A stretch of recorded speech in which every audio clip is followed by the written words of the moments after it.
First of all, it's a nice game. So obviously you have the 10-point lead. Utah makes a couple plays, get the bank three. You miss a bunny. LeBron misses one at the rim. What were your thoughts on that, and how did you guys have to kind of respond in overtime? It's good to win. It's not gonna always be pretty. It's not gonna be perfect, but the goal remains the same about getting wins, and we was able to get that tonight. It took an extra 5 minutes, but we got the job done. It's a 4-game winning streak on this road trip. Technically, the Clipper game is a road game as well, but at least you get back to LA. What did you guys do with this trip to kind of put yourself in position to where you're looking to get to in the postseason? Yeah, we control our own destiny. I think right now we bumped up to 6 tonight, so we're in the playoffs, but obviously depending on what I think Golden State does. But we continue to win basketball games. We're not looking, too many games ahead. We worry about tomorrow now. That's the Clippers. Take care of business, and then we'll go from there.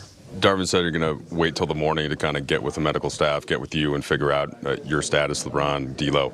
Any just initial thoughts on how you're feeling at this point? Yeah, like you said, tomorrow, obviously I haven't played in back-to-back in a long time. Then play like 42 minutes or something like that. So probably the most I played since I've been back. So we all get on a phone call or something tomorrow and go from there.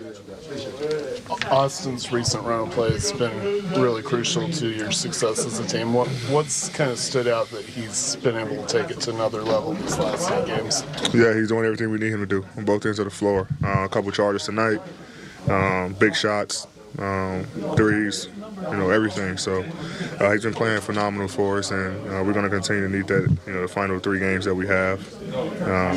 But he's just dialed in right now. He's locked in what we're doing. He knows what we need from him. He's not scared to take big shots. He's not afraid of the moment, and it shows. Will the standings play any impact on the decision tomorrow? Is it solely physical? Or no. Yeah, it's all physical. The standings has nothing to do with it. It's all physical. Yeah, Darvin said that the next play mentality you guys showed in overtime, maybe earlier in the year, guys will still be thinking about the 10-point lead that you blew and you don't win the game. Did you see growth in that area in terms of as a group this year? Yeah, he preached that all year. Has been preaching it all year. Next play mentality. We can't, think about the last play. I think it showed early when, get the jump ball. Kelly gets it, go gets an and 1. So we come down. Next play, Brown come down, hit a 3. Tie it, and start getting stops. Brown's able to get the late, obviously, to win a game. But I think, like you said, late in the year, early in the year, we'd probably be thinking about, should have won this game in regulation, and be a little frustrated in overtime, and then starting overtime the way to send the game to OT. I thought we kind of walked the ball up the floor. They were charging, obviously, making a run. And we got the ball, and we kind of were walking, and it's the end of a long road trip. Guys on the floor played a ton of minutes, so circumstances were definitely at play, but we found a way. But when you're in that type of position where you're not playing with any pace, and for credible reasons, the ball tends to not make it to the paint. And a couple of those shots and those possessions offensively, we didn't pierce the paint or penetrate the paint. Then when we did get one, 80 missed a shot. He makes a 99 out of 100 in his sleep. So that one time it rimmed out. But my hat's off to our guys, man. The way they competed on this trip. This was not an easy trip by any stretch of the imagination. And to finish it against a team like this, they were down a few key players, but Will and the staff, they've done a great job. And this is, again, a prideful group, and they came to play tonight. And, we talked about Taylor before the game, and he was on full display. Colin, even Damian knocking down threes, and KO is always tough. So they have a really good thing going here and what they're trying to build. We're very fortunate to get this W. After Olynyk hits the 3 to put them up 3 later in overtime, jumper.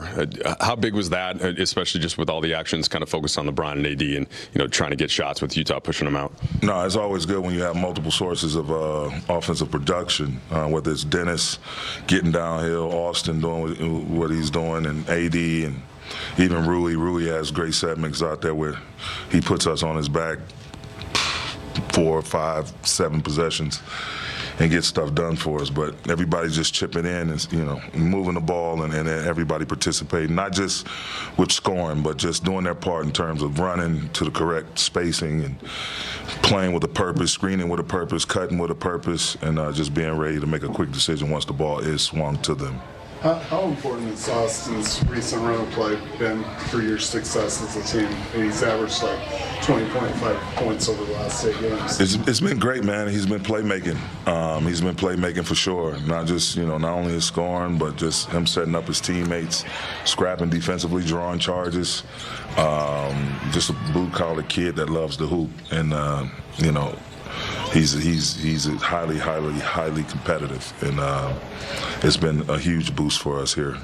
Darvin, the implications of tomorrow's game kind of go without saying, but considering you guys have travel ahead of you, played guys into the 40s, where's your head out with particularly LeBron, AD, and D'Lo for tomorrow? Well, we'll assess them in the morning. As of right now, we just want to try to not be stuck in Utah with the elements that's going on outside of these walls. And we'll figure it all out. I mean, this time of year, everybody's got a little something going on with their bodies, and our medical staff, they've been great with these quick turnarounds, and making sure our nutrition team and everybody, the massage therapists, everybody just doing their part to make sure we can bounce back and be ready for tomorrow night.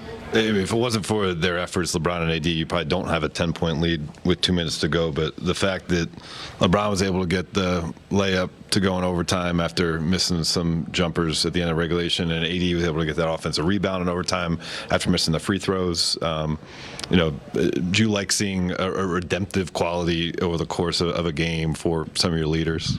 I mean, we've been saying it all year. It's been one of our staples as a staff. You got to have a next play mentality.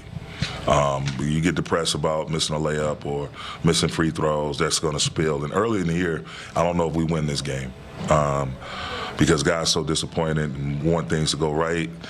And that split second you drop your head or you get disappointment and you lag back on defense or something like that, that lead just grows and their confidence grows. So you got to have a short memory in terms of making mistakes or making plays that you normally make, and just be ready to go out and compete the next possession after next possession after next possession to prevent that from happening.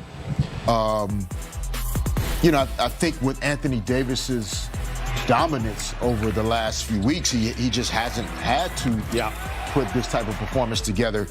But as he noted in his post-game conversation there with Mike Trudell, the Jazz decided we actually have to make somebody else other than Anthony Davis beat